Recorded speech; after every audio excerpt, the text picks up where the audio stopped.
देश के प्रधानमंत्री ने कई बार भाषणों में, कई बार संकेतों में, कई बार महसूस कराया कि मैं ओबीसी का प्रधानमंत्री हूं और ओबीसी के वर्ग के हक और अधिकार के लिए भारतीय जनता पार्टी ने कई बार दुहाइयां दी। पर ओबीसी वर्ग के हर हित को अगर किसी ने सबसे ज़्यादा घात पहुंचाया तो वो भारतीय जनता पार्टी, आरएसएस और नरेंद्र मोदी जी की सरकार है। आदरणीय हरीश चौधरी जी इस पूरे वक्तव्य पे कि देश भर में किस तरीके से ओबीसी के लोगों के साथ हर तरीके का अहित भारतीय जनता पार्टी करती है और मध्य प्रदेश में कैसे बीजेपी ने ओबीसी वर्ग के साथ विश्वासघात किया है, इसको लेकर हम अपनी बात करेंगे। आदरणीय हरीश चौधरी। मध्य प्रदेश में 1994 में कांग्रेस की तत्कालीन सरकार ने पिछड़ों को आरक्षण देने का फैसला किया था। 14% पिछड़ों को, ओबीसी को आरक्षण का फैसला किया। कांग्रेस की सरकार ने ही 2003 में 14% से वो 27% आरक्षण का फैसला कर दिया था। वो फैसला स्टे हो गया। चुनाव के संदर्भ में, उस फैसले के संदर्भ में स्टे था कि ये चुनाव है और चुनाव के बाद में इसको लागू किया जाए। चुनाव में भारतीय जनता पार्टी की सरकार बन गई और उस दिन से लेकर 2019 में वापस जब भारतीय जनता पार्टी ने उसको लागू नहीं करवाया, तमाम प्रयासों के बावजूद जो संवैधानिक हक अधिकार था पिछड़ों का मध्य प्रदेश में वो लागू नहीं हुआ, तो 2019 में वापस जब कांग्रेस की सरकार बनी, कमलनाथ जी के मुख्यमंत्री रहते हुए 27% का आरक्षण का प्रावधान नियमों के अंदर वापस करा। उसको लागू करने के लिए भी फिर वो सरकार में जो बदलाव हुआ वो सब आप लोगों को पता है, वो लागू नहीं हुई। ये पूरा प्रयास भारतीय जनता पार्टी और आरएसएस ने किया। मैं आरएसएस का इसलिए उल्लेख करता हूं कि भारतीय जनता पार्टी के तौर पर कोई राजनीतिक दल इस देश में नहीं है। आरएसएस ही वो राजनीतिक दल है जो अपने आप को गैर राजनीतिक कहता है और भारतीय जनता पार्टी के नाम से राजनीति करता है, इसलिए मैं आरएसएस कह रहा हूं। वो आरक्षण लागू नहीं हुई, उसका पूरा प्रयास इन्होंने किया और एक तरह की भ्रांति फैलाने का प्रयास किया कि ये सब जुडिशियल है।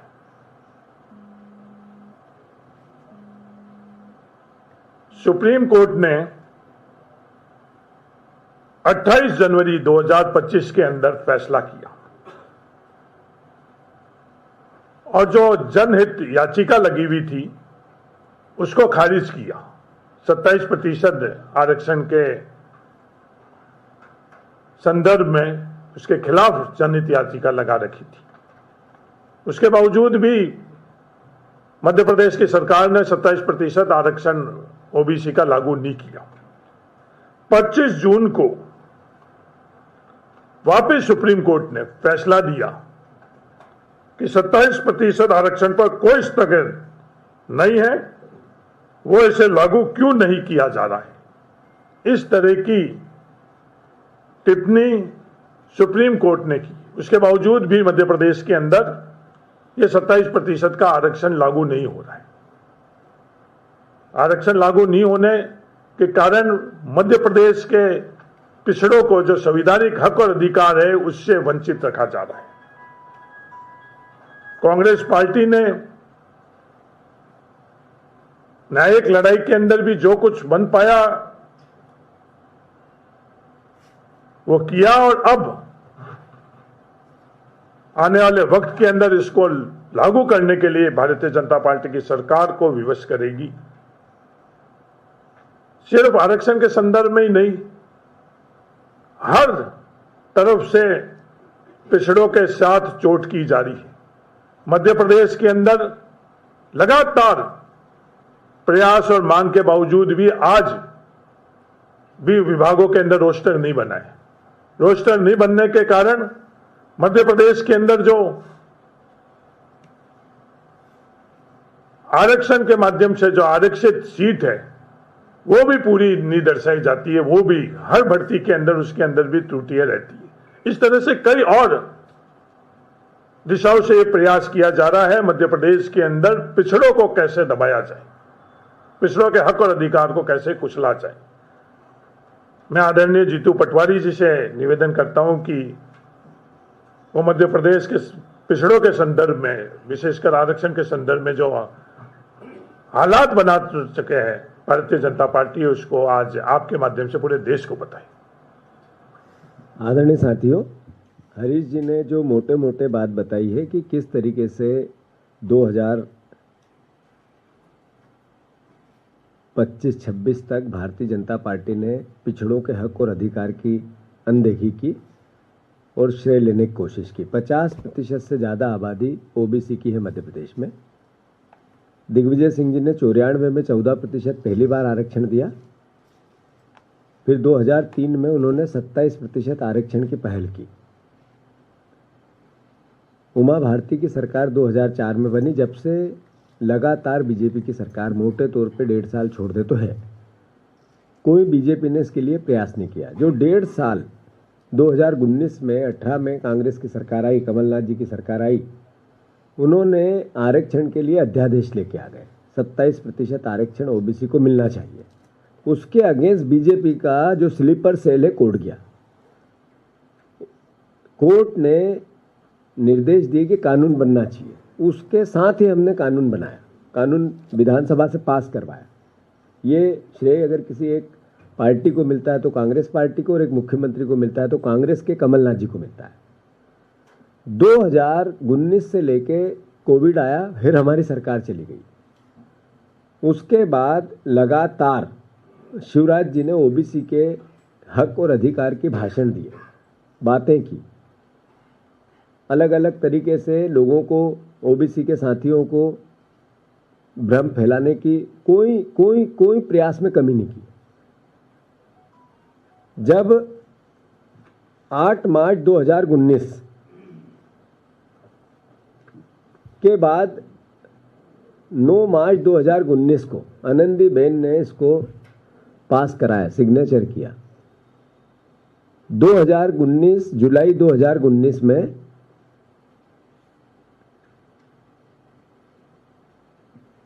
कई याचिकाओं के संशोधन के साथ इसकी आयु बढ़ाई गई। 35 वर्ष से इसकी 45 वर्ष की गई उस आरक्षित वर्ग के परिवार के लोगों के लिए। 35 से 40 वर्ष की गई अनुसूचित जाति, जनजाति, ओबीसी सबके लिए।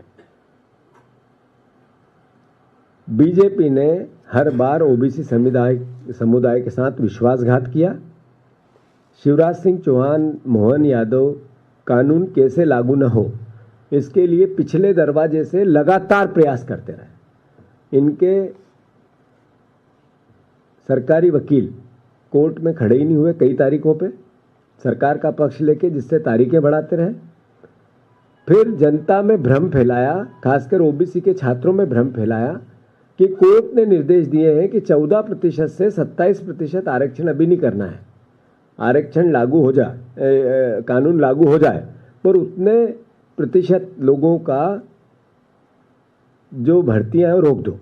चयन हो रहा है, पीएससी के माध्यम से हो रहा है, अन्य परीक्षाओं के माध्यम से हो रहा है, पर 14% से 27% के करीब 3000 बच्चे केवल पीएससी में पिछले 6 साल से ओवर एज होने के बावजूद वेट कर रहे हैं। चयन हो गया, एग्जाम हो गई, इंटरव्यू हो गया, केवल भर्ती नहीं मिलेगी, इसलिए कि कोर्ट ने रोक लगा रखी है। ये भ्रम फैलाते रहे। 28 जनवरी 2025 फिर से मैं आग्रह इसलिए कर रहा हूं कि हाई कोर्ट की खंडपीठ ने न्यायमूर्ति सुरेश कुमार कैथ, न्यायमूर्ति विवेक जैन 27% आरक्षण को चुनौती देने वाली जनहित याचिकाओं को खारिज कर दिया। सरकार चली गई सुप्रीम कोर्ट, सरकार चली गई और कहा क्या ये कहा कि सारी जितनी याचिकाएं एक जगह सुप्रीम कोर्ट में अब सुनी जाएगी। सरकार ने पहल की, कोई कोर्ट ने निर्देश नहीं दिया, हाई कोर्ट ने निर्देश नहीं दिया, ना सुप्रीम कोर्ट ने कोई इस तरह का मैंडेट दिया था। 26 जनवरी 2025 हाई कोर्ट की संयुक्त बेंच पुनः आदेश दिया कि 27% आरक्षण तत्काल लागू किया जाए और सरकार को निर्णय लेना है। जो इनके सॉलिसिटर जनरल कह रहे थे कि कोर्ट ने कहा कि ये भर्तियां इतनी इतनी जब तक रोक लिया जाए, जब तक निर्णय नहीं हो। कोर्ट ने कहा हमने ऐसा नहीं कहा है। फिर भी भ्रम फैलाते रहे अखबार, मीडिया, भाषण अलग अलग तरीके से कि कोर्ट ने कहा। 7 मार्च 2025 सुप्रीम कोर्ट ने यूथ फॉर इक्वलिटी जैसे विशेष अनुमति याचिका को खारिज करके 27% आरक्षण को लागू करने की पहल की, सुप्रीम कोर्ट ने की। 25 जून 4 दिन पहले सुप्रीम कोर्ट ने अब सरकार को कहा कि जब कानून बन गया, 6 साल हो गए, लागू क्यों नहीं कर रहे हो। और अभी 3 या 4 जुलाई को उनको फिर कहा कि इसको लागू करने की पूरी प्रक्रिया लेके यहाँ पे आए। इस पूरी प्रक्रिया को मैंने आप लोगों के सामने इसलिए बताया कि बीजेपी मूल रूप से ओबीसी विरोधी है, मूल रूप से आरक्षण विरोधी है, मूल रूप से संविधान विरोधी है। इसको पसंद ही नहीं है कि समाज, राजनीतिक, आर्थिक और सामाजिक समानता इस देश में कायम है। उस विचार को जीने वाले लोग पीछे के दरवाजे से वोट भी लेते हैं ओबीसी के नाम के, प्रधानमंत्री भाषण भी देते हैं और पीछे के दरवाजे से इस तरीके से इनके साथ विश्वासघात भी करते हैं। मैं स्पष्ट रूप से बीजेपी की इस बेशर्मी की निंदा करता हूं, इस सरकार की निंदा करता हूं। मोहन यादव और शिवराज सिंह जी ने जो भ्रम फैलाया, जो धोखा दिया हमारे ओबीसी के छात्रों का, उनका भुगतान उनको अगले आने वाले समय में करना पड़ेगा, छूटेंगे नहीं। और मैं मानता हूं कि जितने ओबीसी के छात्र, लगभग 3000, जिनको रोक रखा है इस बात को लेके कि 13% से 27% कानून लागू नहीं होगा तब तक, सुप्रीम कोर्ट से निर्णय नहीं आएगा तब तक रुकेंगे, उन लोगों को और रोज हो गए 6-6 साल से उनकी नौकरियां कई लोगों की लग चुकी है पर वो ज्वाइन नहीं कर पाए। तो ये हमारे बच्चों के साथ विश्वासघात है। उनको उस दिन से, आप जिस दिन से उनकी सर्विस लगी, सरकार तनख्वाह देना चालू करे। आपने घर बिठाया, वो नहीं बैठे हैं, उनने तो अपना काम किया था। तो ये मोहन सरकार, बीजेपी की सरकार उनको भी भुगतान करे और उनको जल्दी से काम पे लगाए, नौकरी पे नियुक्तियां दे। कांग्रेस पार्टी, जैसा मैंने कहा कि बीजेपी लगातार विश्वासघात तो कर ही रही है। जैसा हरीश चौधरी जी ने कहा कि हम इसके खिलाफ जन जागरण करेंगे, आंदोलन करेंगे। एक भी पीएससी की एग्जाम हो या सरकार के अन्य कोई एग्जाम मध्य प्रदेश की बिना विवाद से नहीं जाती, बिना करप्शन से नहीं जाती, बिना धांधलियों से नहीं जाती। व्यापम जानते होंगे आप लोग, 50-50 लोगों की हत्या हो गई, एक भी दोषी नहीं है। एक भी पीएससी की एग्जाम, 18-19 एग्जाम्स होती है, 5 लाख 6 लाख बच्चे उसमें वहाँ पार्टिसिपेट करते हैं। इतने में कई लोग हर साल 1.5 लाख 1 लाख ओवरेज हो जाते हैं क्योंकि सही समय पे एग्जाम नहीं होती, रिजल्ट नहीं निकलते, एग्जाम में धांधलियों बगैर एग्जाम नहीं होती, जांचें होती रहती है, छात्र परेशान हो गया।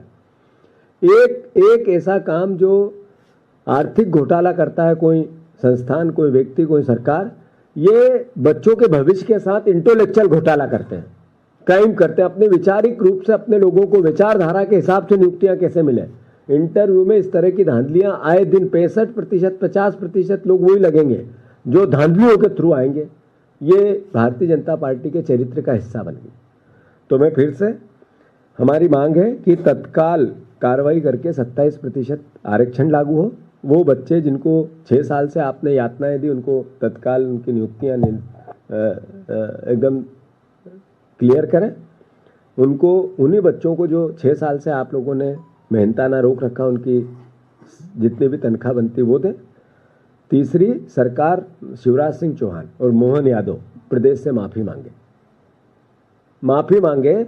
इनकी जवाबदेही थी, इन्होंने रोका, तो इसका मतलब है कि धोखा दिया इनने। तो ये सार्वजनिक जनता से और ओबीसी वर्ग के लोगों से कान पकड़ के माफी मांगे, उसके बगैर इनका पाप धुल नहीं सकता है।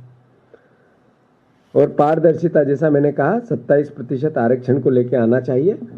हम इस पूरी लड़ाई को कानूनन तो लड़ेंगे ही लड़ेंगे, पर जन आंदोलन भी बनाएंगे। इसके लिए पूरी रूपरेखा बना ली गई है।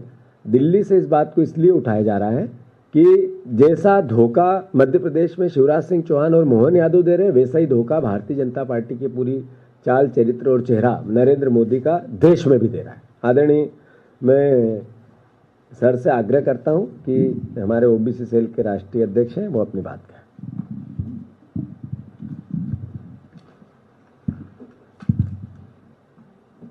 धन्यवाद जीतू भाई। भाई हरीश जी ने, जीतू जी ने मध्य प्रदेश के बारे में बताया। मैं एआईसीसी के ओबीसी चेयरमैन होने के नाते जो बीजेपी और संघ का लगातार पिछले 100 साल से रवैया चल रहा है, मैं थोड़ी सी उस पर संक्षिप्त में अपनी बात रखूंगा। संघ और कांग्रेस में मूलतः एक फ़र्क है, और वो फ़र्क ये है कि कहीं ना कहीं संघ जन्म के आधार पे ऊंच नीच में विश्वास करता है, इनइक्वलिटी में विश्वास करता है, असमानता में विश्वास करता है, विषमता में विश्वास करता है। और कांग्रेस शुरू से जब से अस्तित्व में आई है वो समता में विश्वास करती है। इसलिए जब इस देश में संविधान बनाने की बात आई तो महात्मा गांधी ने नेहरू जी से कहा कि संविधान बनाने की जो जिम्मेवारी है वो बाबा साहब भीमराव अम्बेडकर जी को देनी चाहिए, क्योंकि वो एक दर्द से गुजरे हैं और वो मानवता के प्रति समर्पित है। तो उस समय आपको मालूम है कि बाबा साहब भीमराव अम्बेडकर जी तो अपनी अलग पार्टी चलाया करते थे, और आज के समय में ये अनथिंकेबल है कि एक पार्टी की सरकार संविधान बनाने का क्रेडिट इतना बड़ा वो दूसरे पार्टी के किसी, चाहे वो कितना भी महान क्यों ना हो, उसको दे। लेकिन ये देश हित में, राष्ट्र हित में, और महात्मा गांधी, पंडित जवाहरलाल नेहरू, इनकी महानता थी कि संविधान बनाने का काम बाबा साहब भीमराव अम्बेडकर जी को दिया गया, और जिन्होंने दुनिया का सर्वोत्तम संविधान जिसको कहते हैं वो 26 नवंबर 1949 को देश को प्रस्तुत कर दिया। 3 या 4 दिन के बाद 30 नवंबर 1949 को संघ का एक मुखपत्र आप सब जानते हैं जिसका नाम है ऑर्गेनाइजर।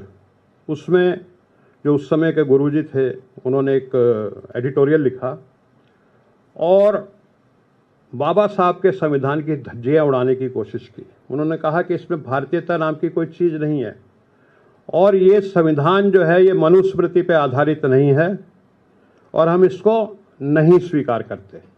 और उसके बाद आपको मालूम है कि बाबा साहब भीमराव अम्बेडकर जी के पुतले भी जलाए गए, और पता नहीं क्या क्या उनको एब्यूज़ेस यूज़ की गई। और लगातार तब से लेकर के आज तक आरएसएस इस संविधान में विश्वास नहीं करता, इसको बदलने की कोशिश करता रहता है। और उसके कई जिसको कहते हैं कि उदाहरण हैं।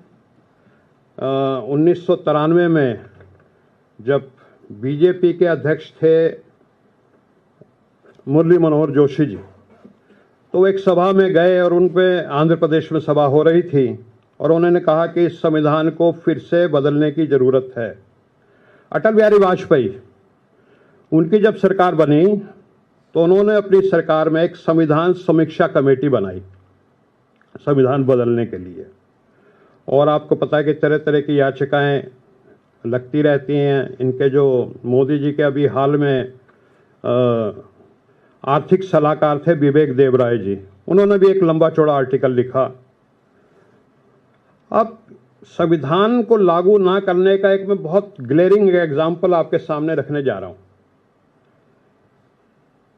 2006 में मनमोहन सिंह जी की सरकार थी, और हमारे आदरणीय अर्जुन सिंह जी उस समय मानव संसाधन मंत्री थे, और तब एक कानून बनाया 93वां संशोधन करके हमारे संविधान में कि जो इस देश के जो दलित हैं, पिछड़े हैं, आदिवासी हैं, उनको शिक्षा में आरक्षण दिया जाए।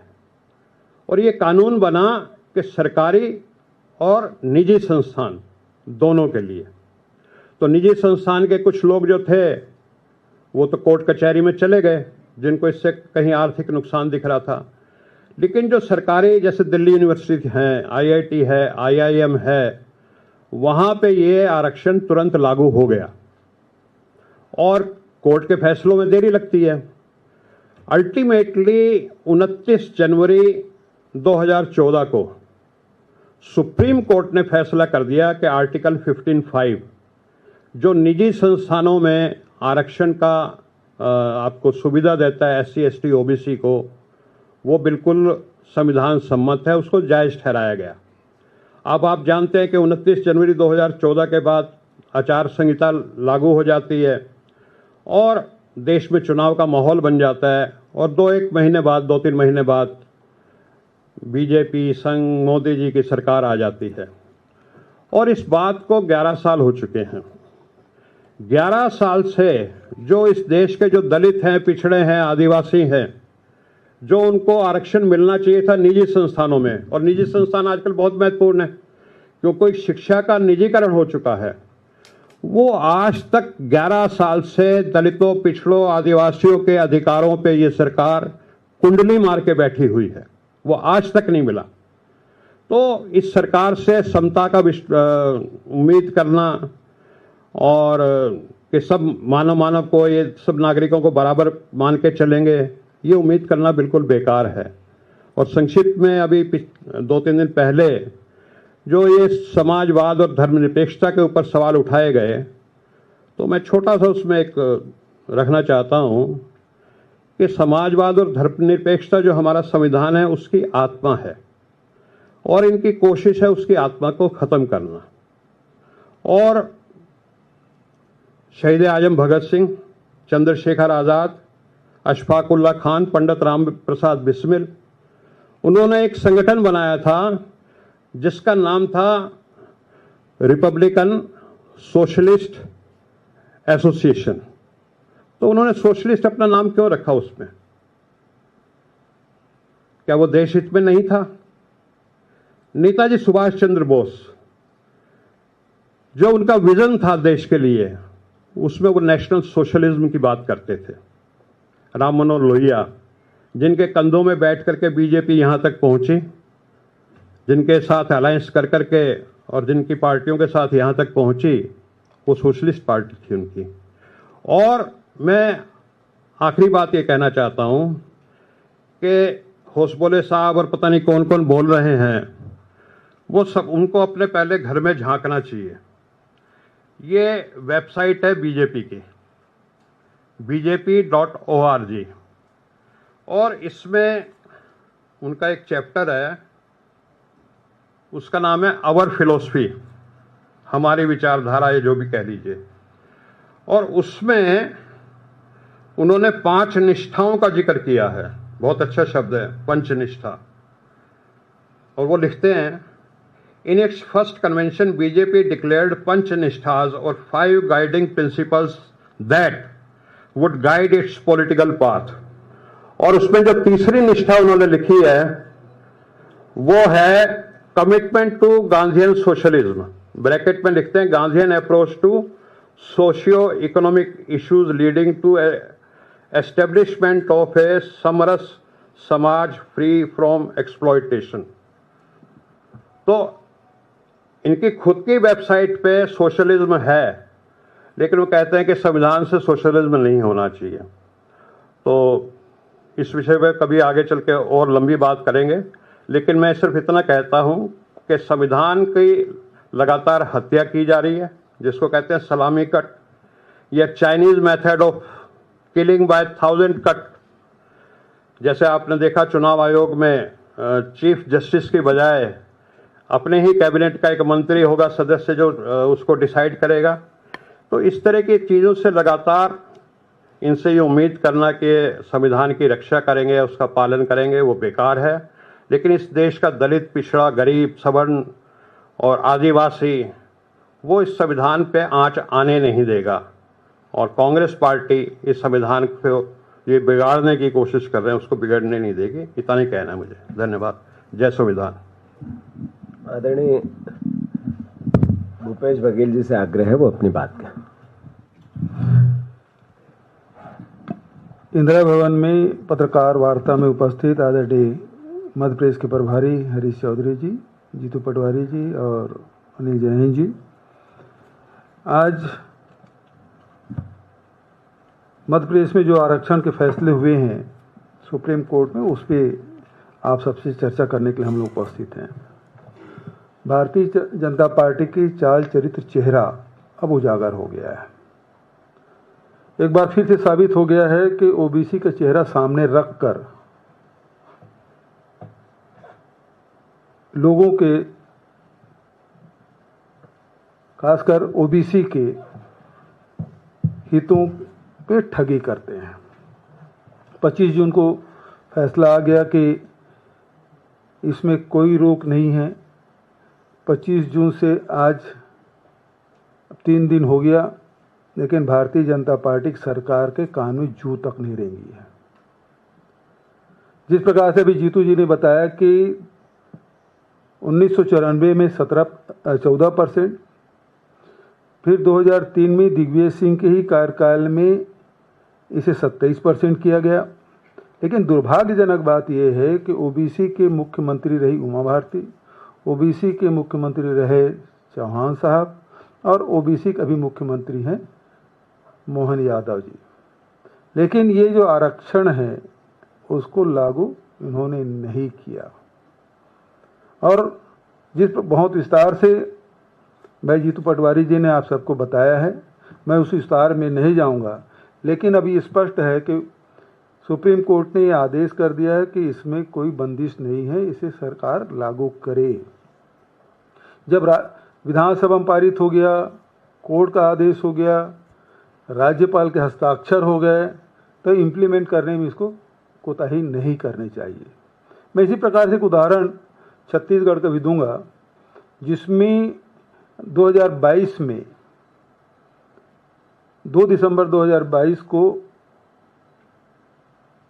छत्तीसगढ़ की विधानसभा ने सर्वसम्मति से पिछड़े वर्ग को 27% आरक्षण देने का फैसला किया। इसके पहले 2 या 3 नवंबर को जब राज्य स्थापना दिवस के समय मुख्य अतिथि के रूप में राज्यपाल महोदया अनुसुईया उइके जी आई थी, तो उन्होंने सार्वजनिक रूप से कहा और मुझे व्यक्तिगत रूप से भी कहा कि आप बिल पारित करिए, मैं एक दिन भी इस बिल को नहीं रोकूंगी। आपको बताना चाहूँगा कि 2 दिसंबर को 7 बजे विधानसभा में पारित हुआ और तमाम जो प्रक्रिया है उसको पूरा करते हुए मंत्रिमंडल के वरिष्ठ सदस्य राजभवन रात को 9 बजे गए कि उन्होंने कहा तत्काल हस्ताक्षर करूंगी। लेकिन उन्होंने कहा कि मैं अध्ययन कर रही हूँ, अध्ययन करूंगी। कहाँ उन्होंने कहा तत्काल हस्ताक्षर करने के बाद और कहाँ अध्ययन करने के बाद। अब ये 2 दिसंबर 2022 और आज हो गया 2025, वो अध्ययन ही हो रहा है। जबकि विधानसभा पारित है, राज्यपाल अपने अधिकारों के किस प्रकार से दुरुपयोग करते हैं, इसके मामले में सुप्रीम कोर्ट ने कई बार फटकार भी लगाई भारत सरकार को कि राज्यपाल को ये अधिकार नहीं दिया जाता। छत्तीसगढ़ में भी इसी प्रकार से 2022 से लेकर आज 2025 हो गया और 27% आरक्षण का बिल विधानसभा में पारित होकर राजभवन में अभी भी अध्ययन चल रहा है, वो नहीं किए। तो ये जो भारतीय जनता पार्टी जो चेहरा है वो बेनकाब हो गया है कि ये पिछड़े विरोधी हैं। पिछड़ों के खिलाफ में जो फैसला करते बने वो करते हैं। और अभी जिस प्रकार से जीतू जी ने कहा, हरीश चौधरी जी ने कहा, अनिल जी ने कहा, ये राष्ट्रीय परिप्रेक्ष्य में इसकी लड़ाई लड़नी होगी। मध्य प्रदेश से इसे शुरुआत करते हैं, छत्तीसगढ़ में भी होगा और इसका विस्तार किया जाएगा। तो आज जो अभी भारतीय जनता पार्टी संविधान को भी नहीं मानती, इसका जीता जागता उदाहरण कि कोर्ट के फैसले हो गए, विधानसभा में पारित हो गए, उसको भी ये लागू नहीं कर रहे हैं। ये बेहद दुर्भाग्यजनक स्थिति। अब आपकी तरफ से कोई सवाल हो? सवाल हो तो एक सवाल है कि आरएसएस के एक नेता है दत्तात्रेय होसबोले, उन्होंने कहा, एक सवाल भूपेश बघेल जी आपसे है कि आरएसएस के नेता हैं दत्तात्रेय होसबोले, उन्होंने कहा कि संविधान में समाजवाद और धर्मनिरपेक्ष जो शब्द हैं उनकी समीक्षा होनी चाहिए। किस तरीके से आप लोग लेते हैं इसको? देखिए, ये तो जिस दिन से ये लागू हुआ संविधान, उसके उसी दिन से विरोध कर, लागू होने से पहले ही विरोध शुरू कर दिए थे। और लागू हुआ तब भी विरोध करते रहे, पुतला दहन किए, और उसके बाद जब जब इनको मौका मिला तब ये संविधान समीक्षा की बात करते रहे। और अभी लोकसभा जो चुनाव हुआ उसमें उन्होंने कहा अब की बार 400 पार। लोगों ने पूछा 400 पार क्यों? तब इन्होंने कहा कि हम संविधान बदलना चाहते हैं। अब फिर से ये संविधान में परिवर्तन की मूल आत्मा जो है उसे बदलने की बात ये कह रहे हैं, तो ये तो भारत की आत्मा पे कुठाराघात है। और ये इस प्रकार से हमेशा समाज को बांटने का काम करते हैं। इसका ये उदाहरण है होसबोले जी का जो बयान है और अभी शिवराज चौहान जी का जो बयान आया है, ये सब समाज को बांटने वाला काम है।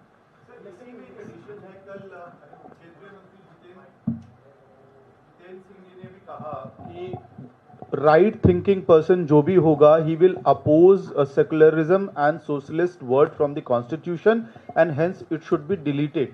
सो केंद्र सरकार के मंत्री भी लगातार एंडोर्स कर रहे हैं और जिस तरह की शब्दों के चयन एंडोर्स कर रहे हैं वो क्या आपको लगता है कि एक इंटेंशन भी दिखाता है इसके ऊपर कोई डिबेट केंद्र सरकार खुद भी चाह रही? देखिए, ये आरएसएस के जो एजेंडा है उसको ये अलग अलग लोगों के माध्यम से ये समाज के बीच में छोड़ते हैं ताकि डिबेट हो और उसके पक्ष में हो तो फिर आगे बढ़ते हैं, नहीं तो ये विड्रा कर लेते हैं। और जहाँ तक के भारत की बात है, भारत में विभिन्न जाति, विभिन्न समुदाय, विभिन्न पंथ, धर्म, मत के लोग निवास करते हैं। कोई एक जाति एक धर्म के लोग निवास नहीं करते। और इसलिए ये जो समाजवाद की जो बात है ये इसलिए डाला गया है। और समता की बात है, अभी भारतीय जनता पार्टी अपने मित्रों के हितों में फैसला करना चाहती है और 85% लोगों को 5 किलो राशन पे ये निर्भर करना चाहते हैं। ये इनका षड्यंत्र है। अन्यथा ये जितने फैसले हैं वो अपने 2-3 मित्र हैं उसके हिसाब से करते हैं और बचत इस प्रकार से जो समाज को डिवीजन करके वोट लेना चाहते हैं, बांटना चाहते हैं। आप जन एक क्या ये बिहार चुनाव के लिए हो रहा है? इस समय संविधान की बात की जा रही है कि इसमें बदलाव हो। बिहार चुनाव भी है और आगे आने वाले और विधानसभा चुनाव है और लोकसभा चुनाव के लिए भी ये पृष्ठभूमि तैयार कर रहा है। सर, आप कह रहे हैं कि आप लीगल बैटल तो लड़ ही रहे हैं और जन आंदोलन भी करेंगे, तो क्या इसका कोई डेट फिक्स हुआ है और क्या राहुल गांधी और किस तरीके से रोड मैप रहेगा पूरे इस प्रोग्राम का? नहीं, बात यह है कि राहुल जी ने जब जातिगत जनगणना की बात की, ओबीसी के हितों की रक्षा की बात की, उन्होंने कई भाषणों में कहा कि हम 50% के जो आरक्षण का केब है उसको भी हटाना चाहते हैं। तो मोटे तौर पे कांग्रेस पार्टी चाहती है कि जो गरीब वर्ग है वो जातियों में है और उन जातियों की गरीबी के लिए हर तरह के दरवाजे खुले, वो चाहे नौकरियों के हो चाहे देश के सरकारों के खजाने हो। मोटे तौर पे ये जो बात आ रही है कि जो संविधान में 2 शब्दों को हटाने की बात, ये भी क्या है? ये एक डिबेट डाली जा रही है दुनिया में, देश में, प्रदेशों में कि जो पाप नरेंद्र मोदी जी 11 महीने में, जो 11 सालों में इन्होंने कहा था वो किया नहीं। जो 14 के भाषण थे उसमें से एक भी चीज़ कोई पत्रकार बता दे जो उन्होंने पूरी की हो। जो रीजनल एजेंडे हैं, जो आरएसएस के एजेंडे हैं वो उनने पूरे किए, पर आर्थिक एजेंडे, रोजगार के एजेंडे, कृषि के एजेंडे कोई एक पूरा हुआ हो नरेंद्र, वर्ल्ड वाइज कोई एजेंडा, आपकी विदेश नीति की जो बातें थी एक भी पूरी नहीं हुई। अब दुनिया को, देश को अलग अलग तरीके से भ्रमित करना है, तो ये एक नया संभूगा छोड़ा जा रहा है। तो कुल मिला के कांग्रेस पार्टी ओबीसी के आरक्षण के लिए हर आंदोलन करेगी, वो देश से भी चालू करेगी, प्रदेश में भी चालू करेंगे। हमने पहले से प्रस्ताव है हमारा कि राहुल गांधी जी भोपाल आए, तारीख जिस दिन भी देंगे, हम बड़ी तादाद में ओबीसी के लोगों को इकट्ठा करके जातिगत जनगणना के बाद हमने पार्टी को राष्ट्रीय स्तर पर प्रस्ताव दे रखा है और जिलेवार भी हरीश चौधरी जी ने मोटे तौर पे शुरुआती इसी बात से की थी कि हम इसका कार्यक्रम पूरा बनाए हैं। हम जनजागरण कैसे हो जनता का कि ओबीसी विरोधी बीजेपी, शिवराज सिंह चौहान, मोहन यादव, नरेंद्र मोदी, तो इसको लेकर आखिर देश की जनता को जागृत करना हमारा दायित्व है। जीतू सर, आपका भी स्टेटमेंट चाहेंगे। जिस तरीके से शिवराज सिंह चौहान ने आरएसएस की स्टेटमेंट को बैक करते हुए कहा है कि ये हमारे संविधान के मूल भाव में नहीं था और आपातकाल में अगर इस तरीके के शब्दों को जोड़ा गया है तो क्या उसको हटाया जाना चाहिए, इस पर विचार करना जरूरी है। इस पर आप क्या कहना चाहेंगे? अभी आदरणीय भूपेश बघेल जी ने सारी बात स्पष्ट कही है, मेरे ख्याल में इस पर और बोलने की जरूरत नहीं। पर शिवराज सिंह जी को ये बताना पड़ेगा कि आपने 1 लाख बार बोल दिया कि मैं किसानों की आय दुगनी करूंगा मध्य प्रदेश में, वहाँ तो 80% लोग कर्जदार हैं किसान, और यहाँ देश में आए हैं जब से यहाँ भाषण दे रहे हैं। तो जो किसानों को एमएसपी की बात नरेंद्र मोदी जी कर रहे थे, भारतीय जनता पार्टी कर रही थी, डबल इनकम की बात कर रही थी, लाभ का धंधा बनाने की बात, वो तो कृषि मंत्री होने के नाते वो कर नहीं रहे हैं।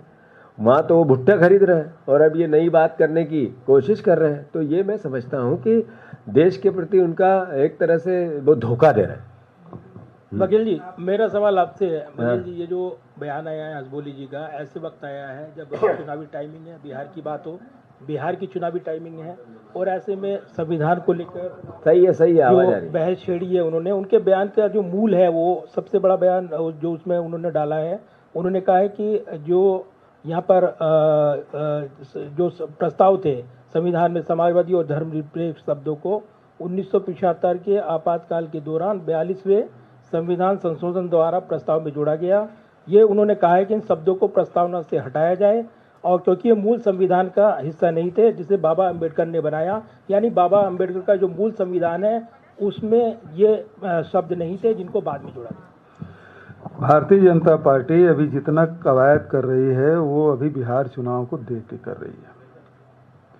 आपको याद होगा कि बिहार चुनाव के एक बार ठीक पहले मोहन भागवत जी ने बयान दिया था आरक्षण के संदर्भ में, और उसका रिएक्शन ये हुआ कि बिहार में भारतीय जनता पार्टी, उसकी गठबंधन पूरी तरह साफ हो गया था। ये अभी जो बयान है, बिहार की जनता संविधान को मानने वाली और राजनीतिक रूप से बेहद जागरूक जनता है, और इसका मुंहतोड़ जवाब आने वाले चुनाव में देगी। जीतू जी, सर, मध्य प्रदेश में आपके ऊपर एफआईआर हो गया है, उस पर क्या कहेंगे?